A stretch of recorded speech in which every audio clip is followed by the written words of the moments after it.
प्रथम चरण में मतदान जो हुआ है, इसलिए दोनों राज्यों की जनता का हृदय से धन्यवाद करना चाहता हूं कि भारतीय जनता पार्टी के तरफ में भारी मात्रा में मतदान कर उन्होंने इस चुनाव में हमारे लिए शुभ संकेत दिए हैं।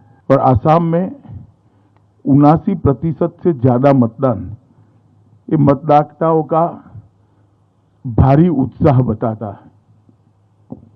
ये दोनों राज्य, आसाम कुछ सालों पहले और बंगाल इस चुनाव के पहले हर चुनाव में चुनावी हिंसा के लिए जाने माने वाले राज्य हैं।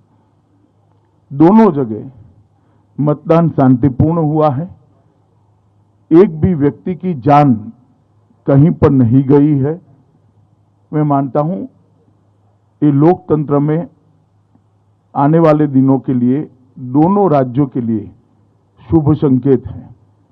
जहां तक आसाम का सवाल है, 47 में से 37 सीटों से ज्यादा 37 सीटों से ज्यादा भारतीय जनता पार्टी विजय प्राप्त करेगी। इसके साफ संकेत भारतीय जनता पार्टी की चुनावी मशीनरी से हमें मिले हैं।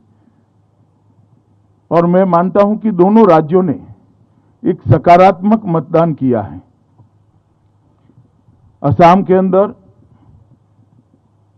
आतंकवाद मुक्त असम, आंदोलन मुक्त असम, विकास के रास्ते पर चल पड़ा हुआ असम, रोजगारी के रास्ते पर चल पड़ा हुआ असम, इसके पक्ष में साफ मैंडेट दिखाई पड़ता है।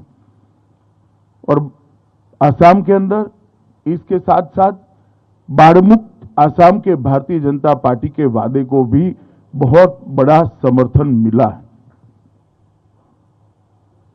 प्रधानमंत्री मोदी जी के नेतृत्व में असम के अंदर जो विकास हुआ है, वहां की हमारी सरकार, हमारे मुख्यमंत्री श्री सर्बानंद सोनोवाल और हेमंत विश्व शर्मा की जोड़ी ने जिस प्रकार से अभूतपूर्व विकास असम के अंदर किया है, इसको बड़ा जन समर्थन मिलता हुआ दिखाई पड़ता है।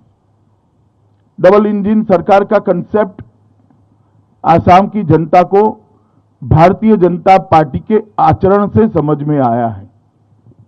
और ब्रह्मपुत्र नदी पर 6 से ज्यादा ब्रिज बनना, इसकी शुरुआत होना, 20,000 किलोमीटर से बड़ा रोडों का जाला बुन लेना, काजीरंगा के जंगलों की जमीन घुसपैठियों से मुक्त कराना, श्रीमंत शंकरदेव और माधवदेव के सत्र की जमीन को घुसपैठियों से मुक्त कराना, ढेर सारे विकास के काम जिसका एक सकारात्मक झुकाव भारतीय जनता पार्टी के प्रति स्पष्ट नजर आता है।